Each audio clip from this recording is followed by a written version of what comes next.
Good morning, Brian, and whoever else is getting a couple of these watches that I'm gonna go through. And the reason I'm going through is I want to talk about a couple things because, number one, I want to talk about the age of these watches and the fact that they are old and things can go wrong with them. But right now, these are all prepared and ready to go. And I guess my biggest thing is what I want to let any customer or owner of these watches know that if there's any problems with the movement, I have parts and things can be squared away, and that's always a good thing. So let's start out with this Maximus here, this Waltham Maximus, 19 jewels, beautiful watch.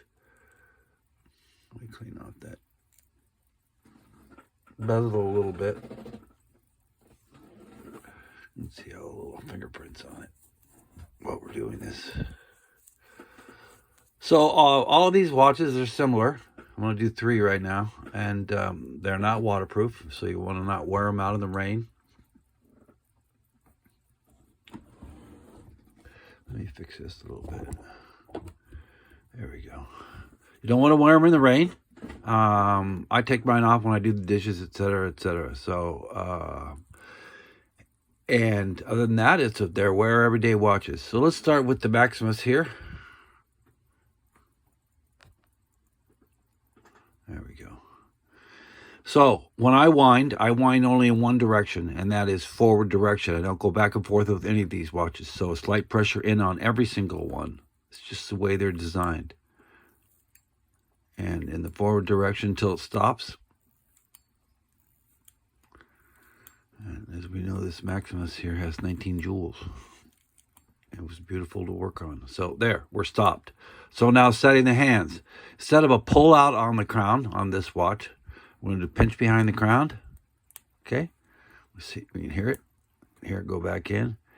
Pinch behind the crown. And when I set my time, I always move the hands in the forward direction. I would recommend always doing it like this. Take your time. Don't whip the hands around.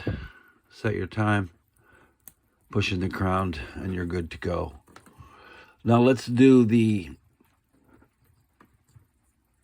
we have the Black Knight Pershing, black dial, black hands, stealthy. So let's wind this one up. Same directions, okay? Slight pressure in. They're all going to feel different. They're all going to sound different. This is an Elgin 0 size.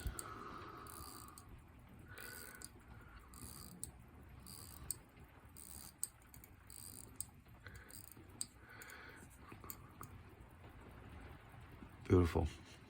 Everything running good. And also I want to comment is, you may know this as much as I do, the person that's getting the Pershing and the Illinois, is that when they come to you, if they don't start up right away, just give them a little coffee swirl. A little coffee swirl there. And because sometimes the hairsprings going through all the airports and stuff with the scanner equipment will cause them to kind of do little funny things when you first get them. So they should be all fine. So now we wound that one, so a little pinch out on the crown. Same detail. They're all going to feel different.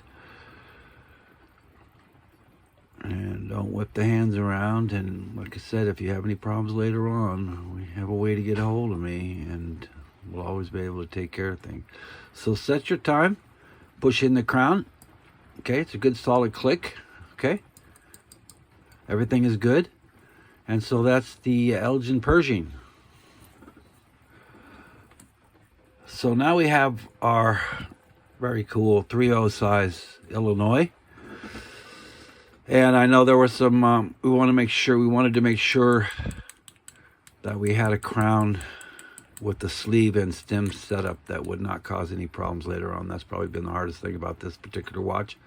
So we're going to wind it, and just like we do the other ones, same deal. Now this what I want you to notice, you're going to notice because you have the black Pershing, is you got just a little bit more play in this crown. Okay, not much. You'll feel it. You'll feel the difference, but that's okay. Okay. On the sleeve and the stem setup, I checked it out, and it works really good. What I usually do to check these out is I wear them on my right wrist.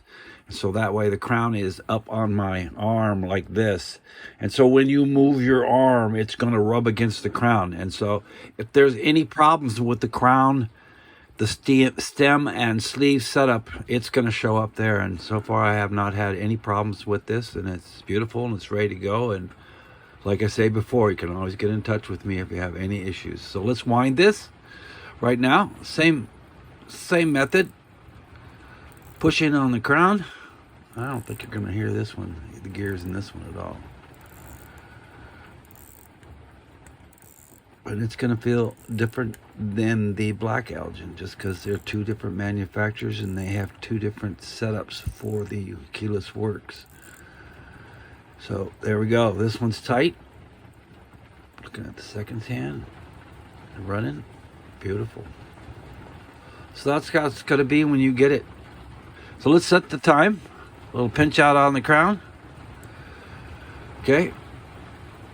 And set the time.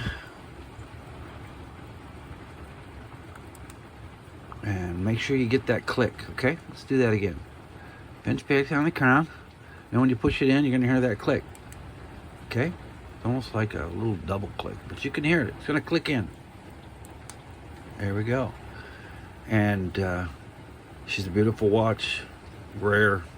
Black dial. So there you go. That's all three. I want to thank you very much.